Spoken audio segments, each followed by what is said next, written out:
El clima de nuestro planeta es el resultado de un complejo equilibrio. En su desarrollo, la sociedad humana lanza a la atmósfera distintos gases, lo que llamamos gases de efecto invernadero, y su concentración modifica este equilibrio. ¿Cómo puede ajustarse a este proceso el mecanismo climático? ¿Cómo irán evolucionando las temperaturas? ¿A qué tendremos que enfrentarnos durante las próximas décadas? En Japón se ha diseñado una supercalculadora que responderá a estas preguntas. El simulador terrestre. Está formado por más de 5.000 procesadores y es en la actualidad una de las 10 máquinas más poderosas del mundo. Gracias a esta herramienta, un equipo formado por los especialistas en climatología japoneses más importantes ha podido desarrollar un modelo muy preciso del sistema de cambios que determina el clima terrestre. A continuación, han introducido en este modelo los datos sobre la previsión de emisiones de gases de efecto invernadero para el siglo XXI. De estos cálculos ha nacido un mapa de la evolución del clima en el planeta hasta el año 2100.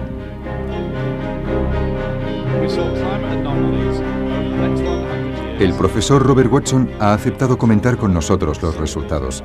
Ha dirigido durante los últimos 6 años el Panel Internacional sobre el Cambio Climático, un grupo compuesto por más de 2.000 científicos encargados de evaluar el impacto del calentamiento global.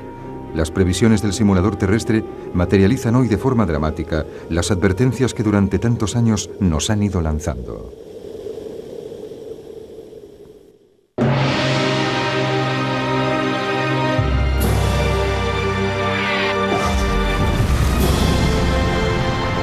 Calentamiento global, año 2100.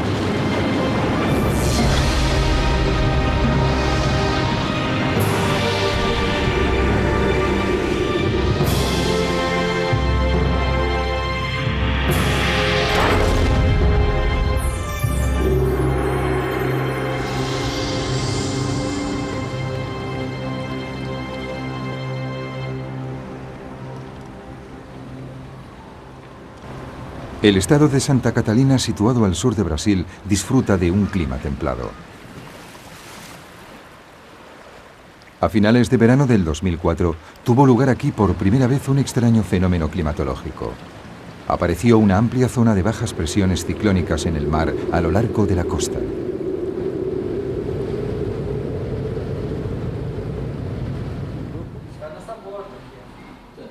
Clovis Correa, del Instituto Meteorológico del Estado de Santa Catalina, ha seguido este fenómeno desde su aparición.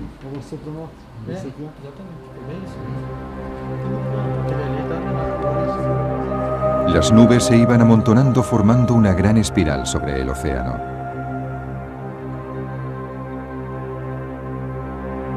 Los meteorólogos del observatorio no podían creer lo que estaban viendo. Esta formación de nubes se asemejaba a la de un ciclón tropical, pero los ciclones tropicales, llamados también huracanes o tifones, hasta ahora se habían formado cerca del Ecuador para después alejarse hacia latitudes mayores. No se había informado nunca sobre un fenómeno de este tipo en el Atlántico Sur. Además, esta zona de bajas presiones no se estaba desarrollando en el cinturón tropical, sino más al sur, en una zona templada. Yo estaba asombrado. No había otra palabra. Ninguno de nuestros meteorólogos había visto jamás algo como eso. La cosa parecía realmente seria. Un año antes, cuando el simulador terrestre comenzó a enviar sus primeros resultados, los investigadores se sorprendieron al ver aparecer las proyecciones de un fenómeno desconcertante: la presencia de un ciclón tropical en el mar, junto a las costas de Brasil. Era muy extraño. No debería haber ciclones en esa zona. Pensamos que se trataba de un error del programa. ¿Llegaría a ser realidad aquello que habían considerado una aberración?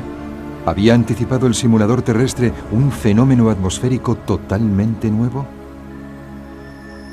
El movimiento de la espiral de nubes sobre el Atlántico aumentó hasta definir una característica indiscutible: el ojo de un ciclón. Un equipo de la NASA siguió la evolución del fenómeno a través de imágenes vía satélite.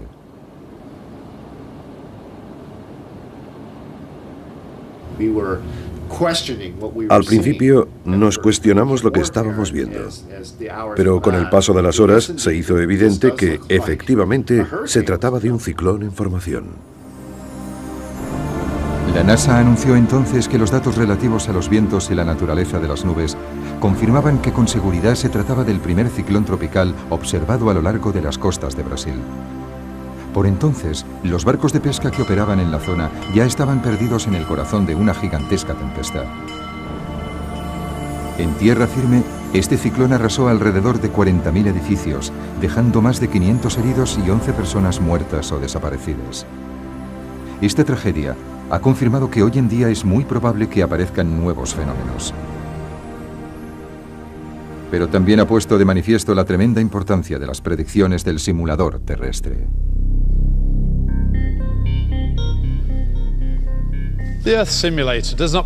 El simulador terrestre no nos proporciona predicciones meteorológicas para un día concreto, sino que nos da informes a largo plazo. Desde la revolución industrial, la concentración de dióxido de carbono en la atmósfera ha ido rápidamente en aumento. También la temperatura ha subido ya una media de 0,6 grados centígrados. El Panel Internacional sobre el Cambio Climático estima que dentro de un siglo la concentración de dióxido de carbono podría aumentar hasta 960 partes por millón, 2,6 veces más que hoy, si sigue creciendo la economía mundial y si seguimos consumiendo combustible fósil.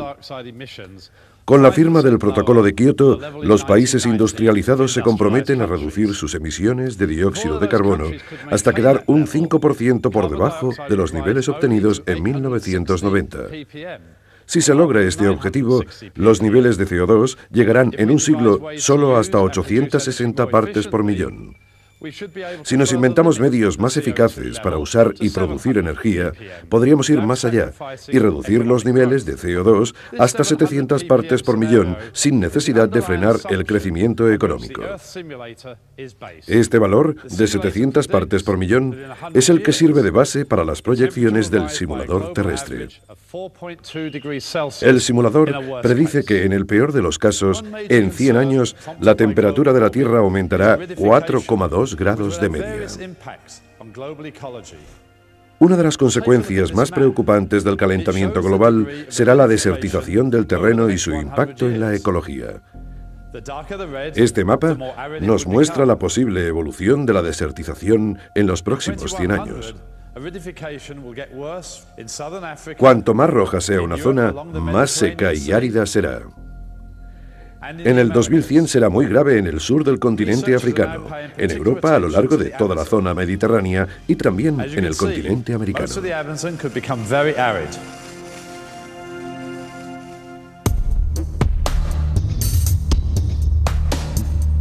Ahora, los investigadores prestan especial atención al Amazonas.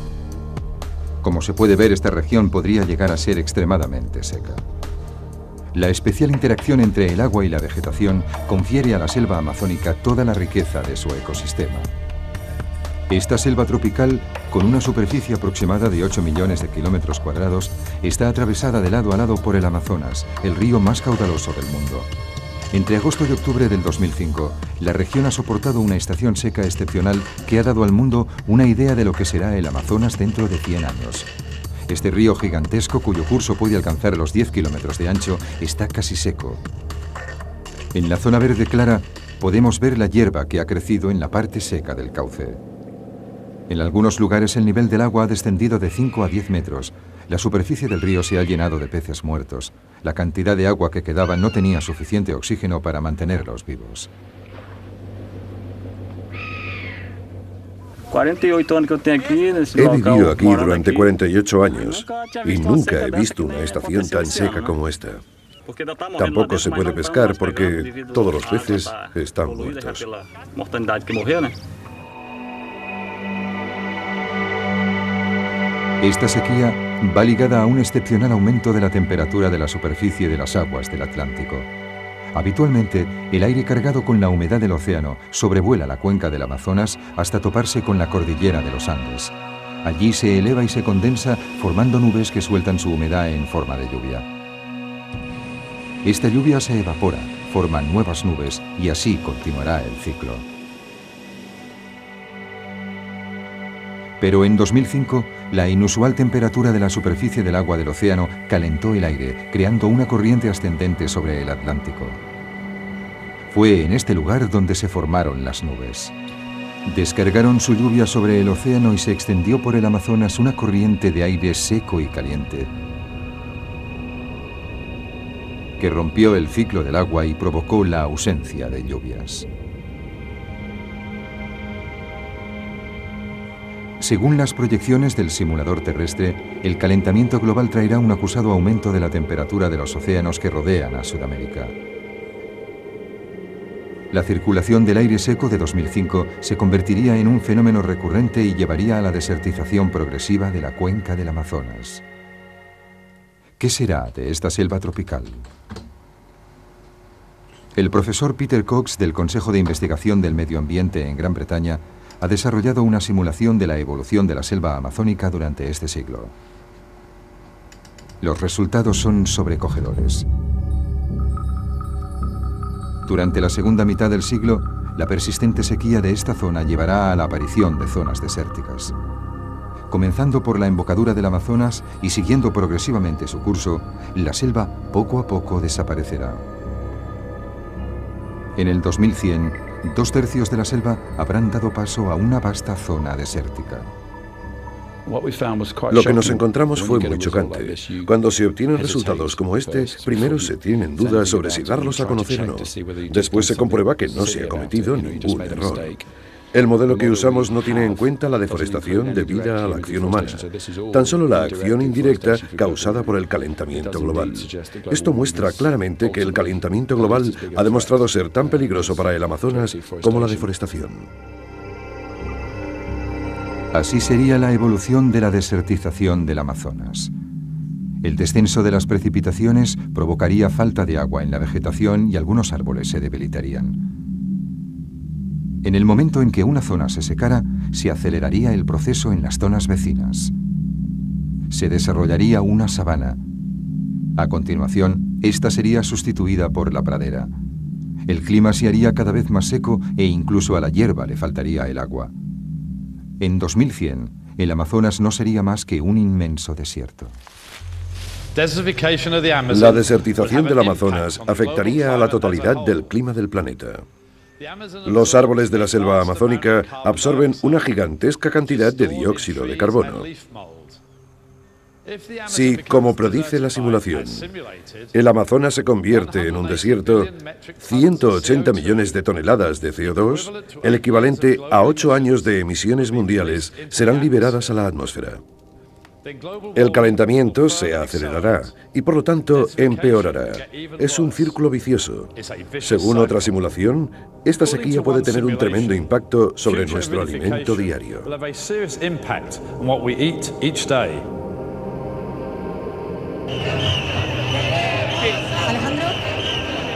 Es posible que estemos teniendo ya signos premonitorios de este problema.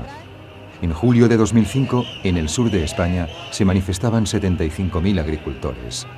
El agua era el eje de sus reivindicaciones.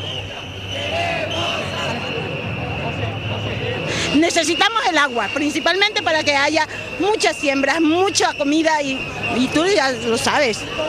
El agua es lo principal. En el año 2005, España no recibió más que la mitad de precipitaciones que en un año normal. Madrid conoció el clima más seco de los últimos 145 años. Pero es en la provincia de Murcia, al sureste del país, donde fueron más dramáticos los efectos de la sequía. La región es famosa por sus frutas y sus verduras, y a simple vista sus huertas parecen verdes.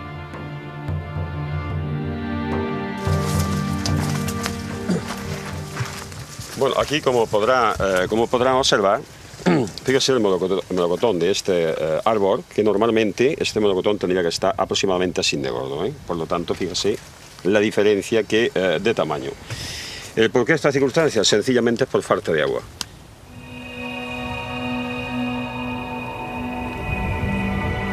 Esta excepcional sequía también supuso un duro golpe para la producción de cereales. Las grandes zonas de cultivo de cereales españolas no han recibido más que 1/3 de las precipitaciones habituales. La familia de Tomás Lorenzo lleva cultivando estas tierras desde hace generaciones. Él mismo tiene más de 90 hectáreas dedicadas al trigo.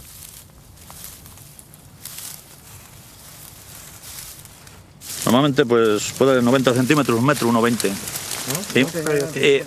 ¿Podría? Sí. Así, una altura así, y mucho espeso. Tiene que ir. Mucho así, hay que ir apartando para poder andar. Si no, así esto nada. Todo ruinoso. Esto es la espiga, que tiene muy poco grano, muy pocas espigas, y las espigas sin grano. Esto no, nada.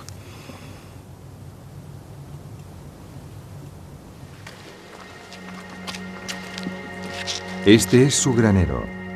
En principio debería estar lleno hasta arriba.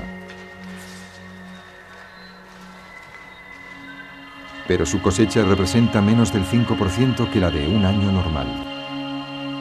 Y sus pérdidas se elevan a más de 60.000 euros. Con un par de cosechas, otra cosecha como esta, o otras dos, pues se acaba. No podríamos soportarlo.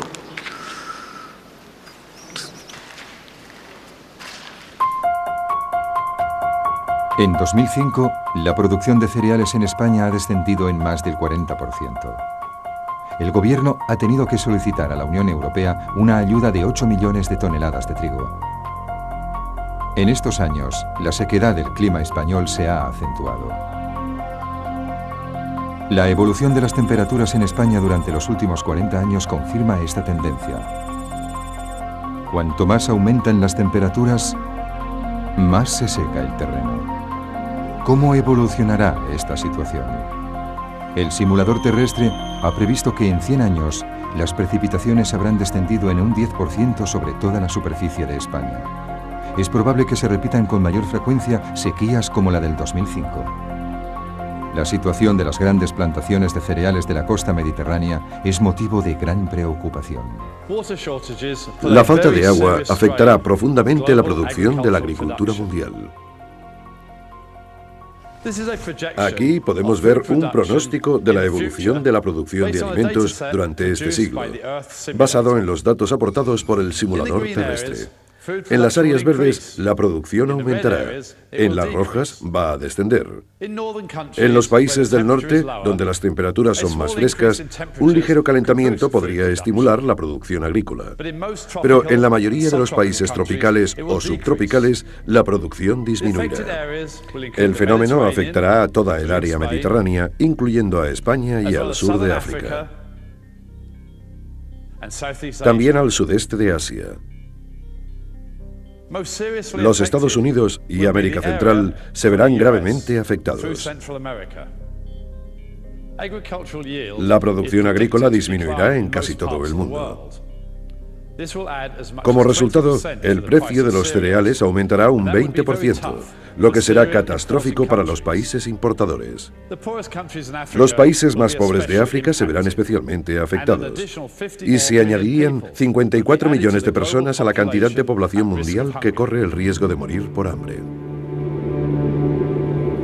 Según el simulador terrestre, el calentamiento global podría también recrudecer las olas de calor durante el verano en las zonas templadas.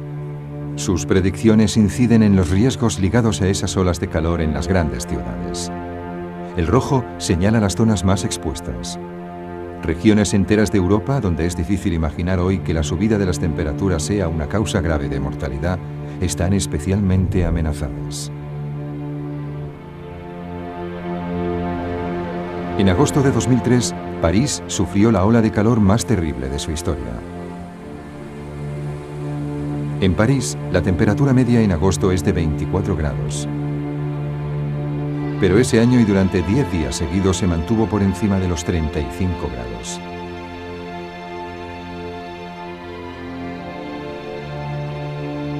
La ausencia de nubes durante todo el mes de junio había secado completamente la atmósfera sobre el país. Y en el mes de agosto, la zona de altas presiones que normalmente se estanca sobre el norte de África se desplazó hasta cubrir la totalidad de Francia. Es la combinación de la sequedad de la atmósfera y del calor aportado por las altas presiones lo que disparó la ola de calor. París no está acostumbrada a tales temperaturas y pocas viviendas están equipadas con aire acondicionado. Los equipos de emergencia se desbordaron con tantas llamadas. Yo no perdí el conocimiento, pero no podía ver nada. Todo estaba borroso, oscuro. Estaba muy asustada. Me decía, ¿ya está? ¿Eso es todo? ¿Me voy a morir? Un cuerpo deshidratado pierde la capacidad de sudar y su temperatura se eleva muy deprisa. Si la situación se prolonga, el cerebro y el corazón se ven afectados, provocando la muerte. Los hospitales parisinos se vieron desbordados por la llegada de pacientes deshidratados, la mayoría de ellos ancianos, quienes padecían convulsiones o habían entrado en coma. Esta ola de calor causó 15.000 víctimas en Francia y más de 30.000 en toda Europa. ¿Debemos esperar a que este fenómeno se repita? Esta curva, obtenida de los cálculos del simulador terrestre, indica las temperaturas medias más altas previstas para 3 días seguidos en la región parisina. A partir del año 2020, los años en los que la temperatura sobrepase los 35 grados varios días seguidos se harán más frecuentes y a partir del 2040 aparecerán verdaderas olas de calor. Es posible que la ola de calor del 2003 haya sido uno de los primeros signos que advierten de esta tendencia. En el futuro es probable que mucha gente muera en verano debido a las olas de calor. Muchos países, incluyendo aquellos que hasta ahora no han experimentado una ola de calor, pueden encontrar difícil cómo enfrentarse al impacto del calor extremo. El profesor Larry Kalkstein de la Universidad de Delaware ha utilizado los datos que ofrece el simulador terrestre para calcular la probable evolución de la cantidad de muertes debidas al calor en las grandes urbes. En Tokio, esa cantidad deberá multiplicarse por 2,5 dentro de 50 años y por 11 dentro de un siglo. En 2100, Londres conocerá 47 veces más muertes debidas al calor que hoy. Nueva York, 43 veces más. Los cálculos efectuados en 6 de las ciudades más grandes del mundo predicen todos ellos un fuerte aumento. Las cifras más impresionantes corresponden a ciudades situadas más al norte, en zonas que hoy disfrutan de clima fresco. En las ciudades situadas cerca del Ecuador, muy poca gente muere de calor. Las temperaturas son elevadas, pero varían poco.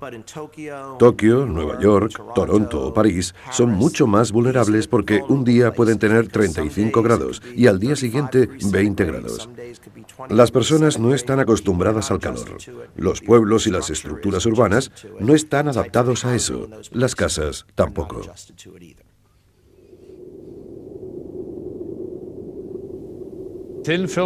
Una fina capa atmosférica envuelve a la Tierra. Bajo esta capa se desarrollan los ciclones, los tornados y toda clase de fenómenos meteorológicos. La subida de las temperaturas perturba el equilibrio de la atmósfera, lo que entraña un recrudecimiento de fenómenos extremos. Los esquemas de circulación de las nubes, facilitadas por el simulador terrestre, muestran con claridad el desarrollo de esta tendencia. Este es el aspecto de un frente lluvioso dentro de 100 años. La subida de las temperaturas amenaza con bloquear el sistema de presiones atmosféricas, lo que obligará a los frentes lluviosos a desplazarse hacia el norte. En consecuencia, el esquema actual de las precipitaciones corre el riesgo de amplificarse hasta el límite. El sur de China recibirá muchas más precipitaciones que hoy. El norte de China y la península coreana, muchas menos. Esta tendencia hacia la polarización climática posiblemente se acelere durante las próximas décadas y se extenderá a otras partes del mundo. Hay que señalar que no solo aumentarán las precipitaciones, sino también la intensidad de las lluvias, como consecuencia del calentamiento global. ¿Qué queremos decir con lluvias intensas? Pues lluvias que descargan más de 30 mililitros por hora. Lluvias de semejante violencia conducen a inundaciones y corrimientos de terreno. Estas lluvias, asociadas a las tormentas tropicales, como son los huracanes o los tifones, podrían llegar a ser extremadamente destructivas. En el 2004, nada menos que 15 tifones golpearon Japón, todo un récord. Pero más importante que la cantidad fue la fuerza de esos tifones. Establecieron muchos nuevos récords seguidos, incluso el de la velocidad máxima de una racha de viento.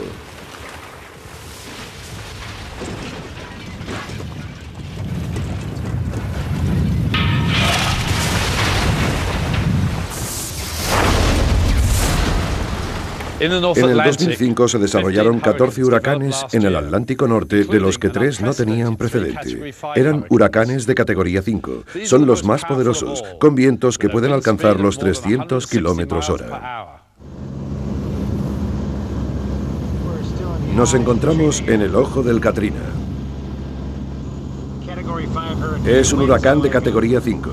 Los vientos aquí superan los 300 km/h.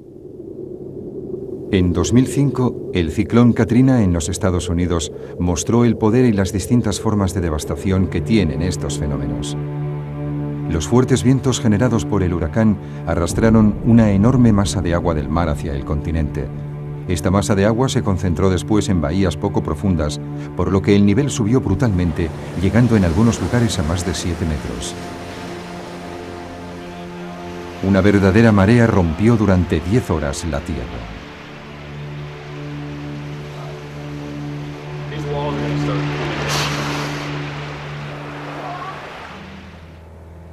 En especial, el pueblo de Biloxi, en Mississippi, fue uno de los más azotados. El poder del maremoto pulverizó este puente que se extendía sobre la bahía.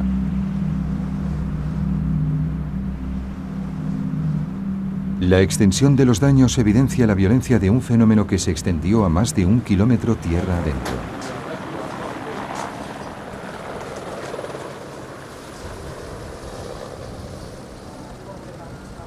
Betty Modeler pudo ser evacuada a tiempo, pero cuando regresó, como les pasó a muchos habitantes del pueblo, le esperaba un espectáculo desolador. Trabajamos toda la vida pensando en que uno va a poder, en fin, para retirarnos. ¿Debemos sentarnos y dejar que el viento te arrastre? Es duro de aceptar.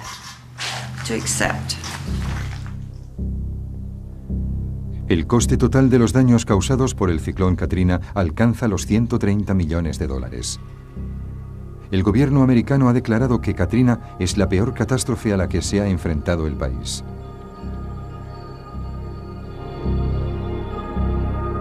Los estudios han mostrado que el calentamiento global ha contribuido a agravar el fenómeno.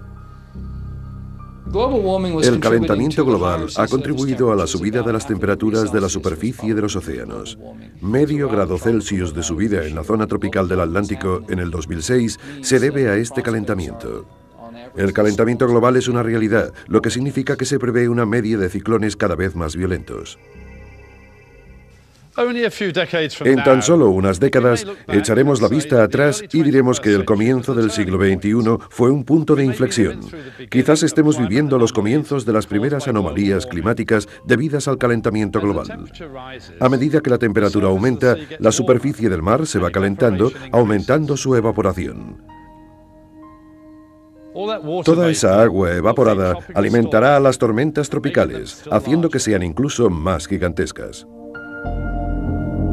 El simulador terrestre predice que el Atlántico Norte podría sufrir la llegada de ciclones todavía más devastadores que el Katrina. Las ciudades costeras de los Estados Unidos se preparan para enfrentarse a fenómenos de una magnitud desconocida. Un informe de 150 páginas financiado por diversos estados, la Agencia Federal de Gestión de Catástrofes y el Ejército Americano evalúa los daños que podría derivarse del paso de un ciclón de categoría 4 por Nueva York. Un escenario digno de una película de catástrofes.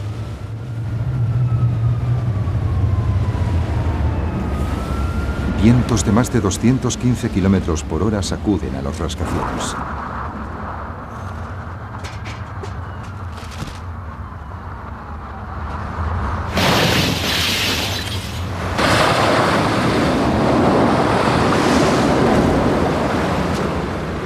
El agua, cuyo nivel se elevaría casi 9 metros, se tragaría calles, metros y túneles.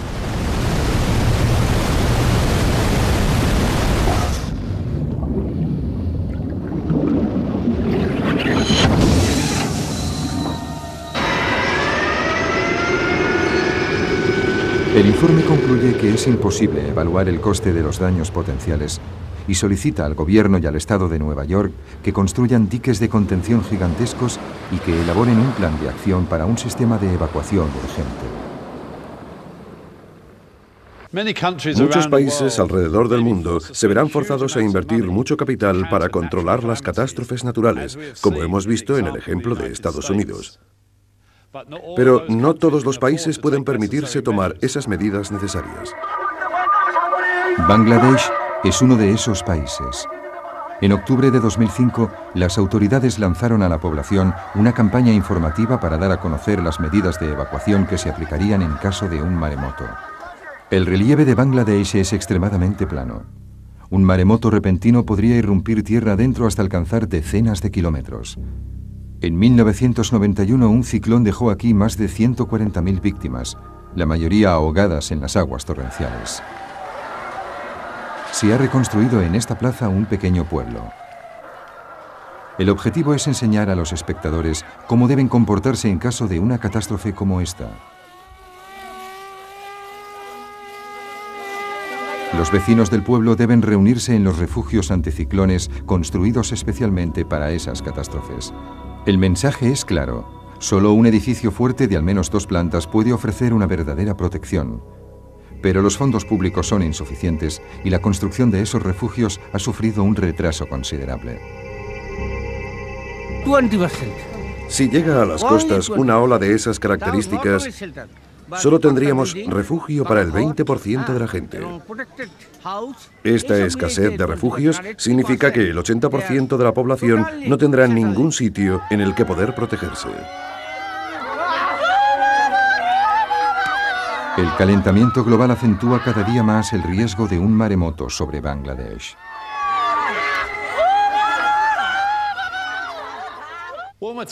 Las temperaturas más elevadas romperán el equilibrio ecológico. Eso quiere decir que corremos el riesgo de ser expuestos a amenazas desconocidas. El caso de Taiwán ilustra cómo un ligero aumento de la temperatura puede tener dramáticas consecuencias en nuestras vidas. La segunda ciudad más grande de Taiwán, Kaohsiung, alberga una población de 1,5 millones de habitantes. En 2005, un centenar de investigadores del Ministerio de Sanidad han estado visitando al vecindario, yendo y viniendo de casa en casa. Ministerio de Sanidad, venimos a inspeccionar los mosquitos de su casa.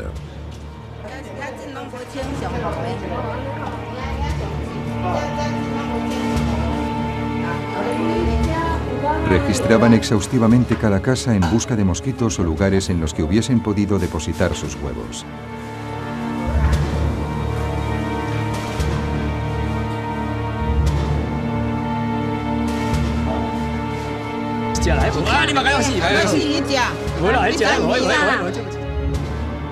Esta es la especie que buscaban, el mosquito Aedes aegypti, el transmisor del virus del dengue. Desde hace 20 años, Taiwán debe hacer frente a nuevos casos anuales de esta terrible enfermedad tropical. Aunque al principio el hábitat de este mosquito se limitaba a África, se ha ido extendiendo progresivamente a toda la zona tropical. El sur de Taiwán corresponde al límite superior de su territorio. El dengue es una fiebre causada por un virus que se transmite al hombre por la picadura de un mosquito infectado. La primera infección provoca una fiebre alta y violentas erupciones cutáneas. Aquellos que mueren por la enfermedad tienen suerte. Por la noche el dolor era insoportable, como si los insectos estuviesen royéndome los huesos. Me sentía todo el tiempo débil y entumecida. Verdaderamente, era como estar en el infierno.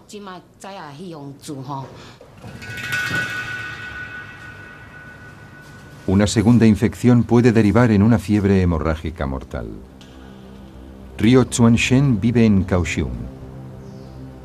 En febrero de 2002 su mujer murió como consecuencia del dengue. Ella se había contaminado una primera vez 3 años antes.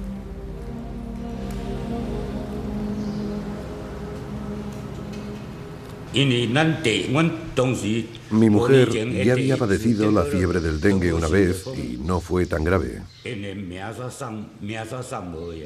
Jamás habría imaginado que moriría la segunda vez.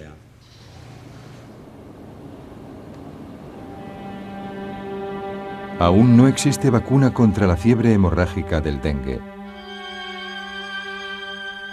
Cada año causa la muerte de 24.000 personas, sobre todo en la zona tropical.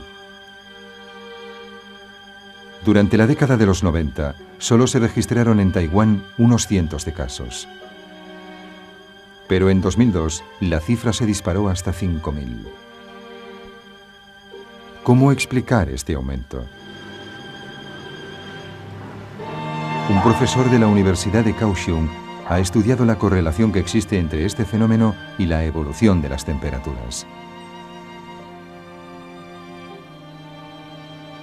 El virus llega cada año a la isla de Taiwán procedente del continente. Pero las larvas del mosquito portador mueren cuando la temperatura desciende por debajo de los 20 grados centígrados. Por eso el virus se erradica de la isla de forma natural cada invierno.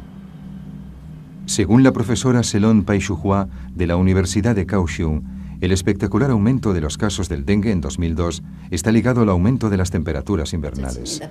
Durante los últimos años, incluso en invierno, las temperaturas medias han permanecido por encima de los 20 grados. Las larvas del mosquito no han sido pues eliminadas por el frío, y eso ha sido la causa del aumento de la cantidad de infecciones por dengue. De todos modos, es solo mi opinión. En el pasado, las temperaturas medias invernales de Kaohsiung eran siempre inferiores a 20 grados. Pero desde 1997 se han mantenido a menudo por encima de este límite, incluso en invierno. Esto es lo que permite que el dengue se extienda. Las larvas del mosquito portador sobrevivieron al invierno del 2001-2002 y la epidemia continuó. Este mapa oficial muestra la extensión de la zona afectada por el dengue. De momento, está confinada al sur de la isla, en el área de Kaohsiung. Para luchar contra el riesgo de infección en la ciudad, desde el mismo instante en que se declara un caso, se lanza una campaña de exterminio. Se revisan 10.000 hogares. Es una tarea titánica, pero ha permitido evitar que se repita la epidemia de 2002. No obstante, las autoridades están preocupadas. Si continúa el calentamiento global, podría extenderse la zona amenazada a toda la isla. Si las temperaturas siguen aumentando de este modo, el hábitat del mosquito portador del dengue se extenderá hacia el norte. Podría abarcar la región central e incluso el norte de la isla.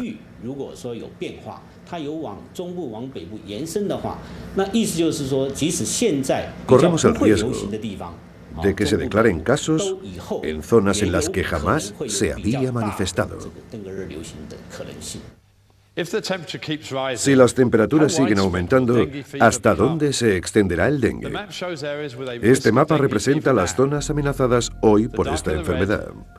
Cuanto más oscuro es el rojo, más amenazada estará la zona. Hacia el 2080, como podemos observar, habrá más zonas amenazadas en África y en la India. Se produce el mismo fenómeno al sur de los Estados Unidos. En Japón, Okinawa y el sur de la isla de Kyushu serán incluidas en las zonas de riesgo. Miles de millones de personas vivirán en zonas de riesgo, muchísimas más que en la actualidad. Con el aumento de las temperaturas también se reproducirán otras enfermedades como el paludismo y el cólera.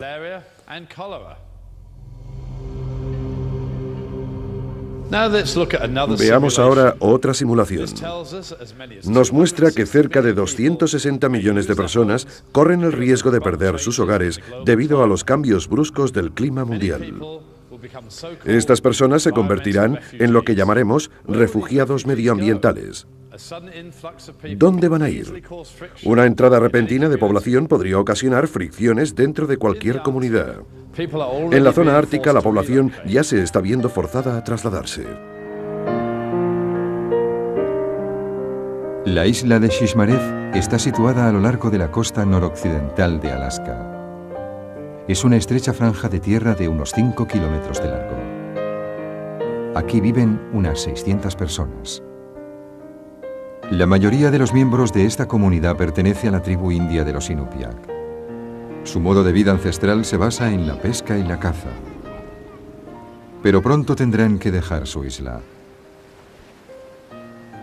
Durante los últimos años, la erosión ha desgastado la costa y muchos habitantes de la isla han visto cómo el mar se tragaba sus casas.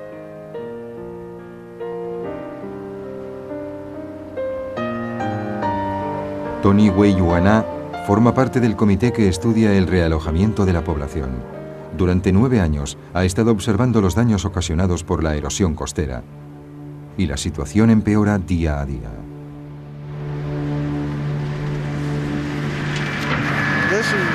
Esta es la casa de Nathan Weyuwana. Esta casa cayó al mar durante una tormenta hace unos días. Las olas han ido desgastando la colina sobre la que se asentaba la casa. Esta fotografía aérea del pueblo fue tomada en 1995. En rojo está la casa que acabamos de ver.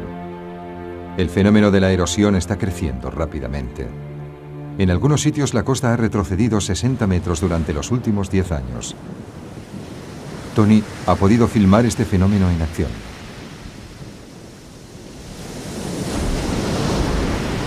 Si el terreno que constituye la base de las colinas se rompe con tanta facilidad, es porque se trata de permafrost.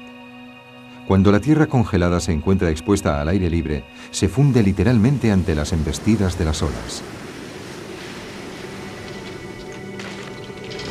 Si hoy es tan vulnerable, es debido a la disminución del casquete glaciar del Polo Norte.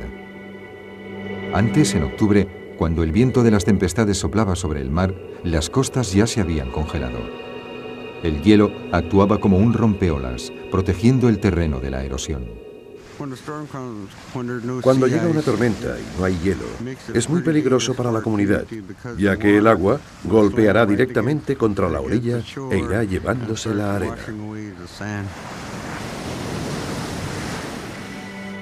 Los datos del satélite muestran con claridad que el límite del hielo oceánico durante el mes de octubre ha retrocedido 500 kilómetros hacia el norte durante los últimos 30 años.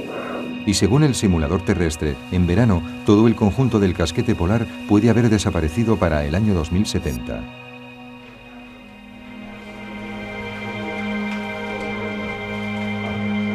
Los habitantes de Shishmaref han analizado el problema desde todos los ángulos. Si la erosión continúa a este ritmo, la isla quedará totalmente despoblada en menos de 20 años. Tras largas deliberaciones han tomado una decisión. Todo el mundo tiene que haber abandonado la isla para el año 2009. Pero ¿dónde irán?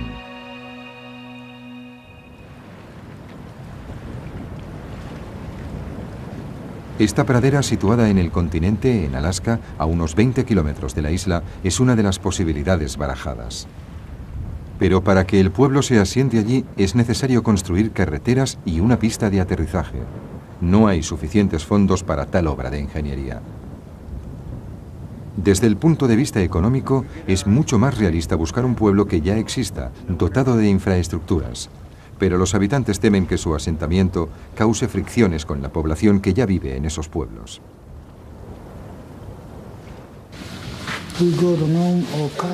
Si fuésemos a uno de esos sitios, nada sería como antes. Tendríamos miedo. Se nos recibiría en un principio con los brazos abiertos. Pero después se nos diría, estáis en nuestras tierras, o cosas por el estilo, así que va a ser muy duro.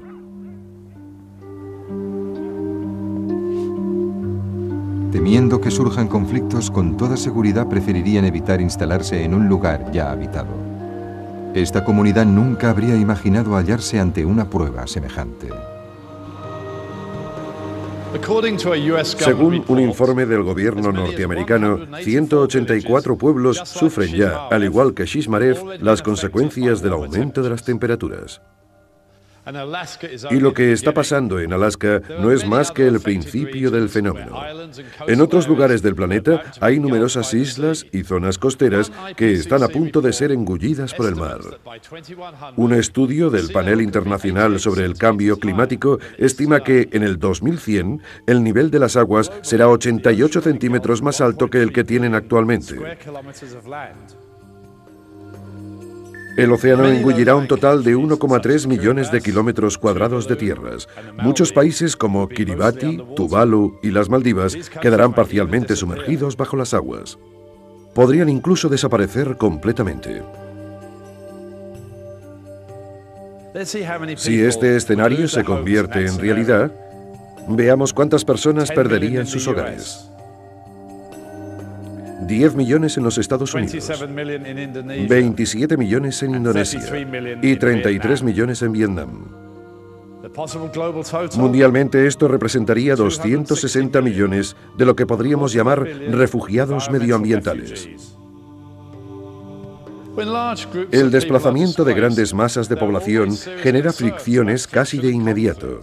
Esto es ya motivo de honda preocupación entre los habitantes de Shishmaref.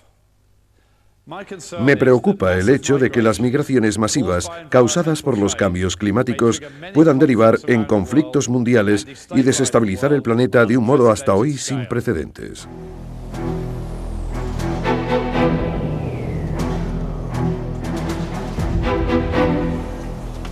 El aumento de la desertización, las olas de calor en las áreas urbanas, la extensión de enfermedades tropicales a zonas más amplias, fenómenos meteorológicos extremos y desaparición de hábitats. Todas estas predicciones del simulador terrestre nos muestran la cantidad de amenazas a las que nos veremos expuestos este siglo por el simple aumento de unos cuantos grados en la temperatura global.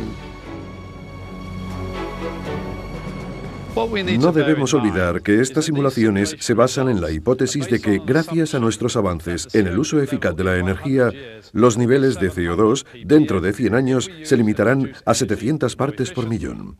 Esta cifra está muy por debajo de las 960 partes por millón que alcanzaríamos si seguimos aumentando las emisiones de dióxido de carbono. Entonces, ¿qué tendríamos que hacer para evitar que el futuro planteado por el simulador terrestre se hiciera realidad? En 2005, los países europeos llegaron a un acuerdo según el cual, para frenar el calentamiento global, es necesario que en 2050 se hayan reducido a la mitad las emisiones de gases de efecto invernadero. Con esto lograríamos evitar las catástrofes que acabamos de evocar. Primero, para el 2050 tenemos que reducir a la mitad las emisiones mundiales de gases de efecto invernadero. ¿Es esto posible? Lograr este objetivo será muy difícil. ¿Por qué? Porque aunque se cumplan todos los objetivos del Protocolo de Kioto, las emisiones mundiales de gases de efecto invernadero siempre irán en aumento. Para poder llegar a disminuir las emisiones a la mitad, debemos descubrir nuevas fuentes de energía, desarrollar nuevas tecnologías para el almacenamiento energético y poner en marcha cualquier tecnología que esté a nuestro alcance para reducir la emisión de gases de efecto invernadero. Los países industrializados y los países en vías de desarrollo deben enfrentarse conjuntamente ante este reto.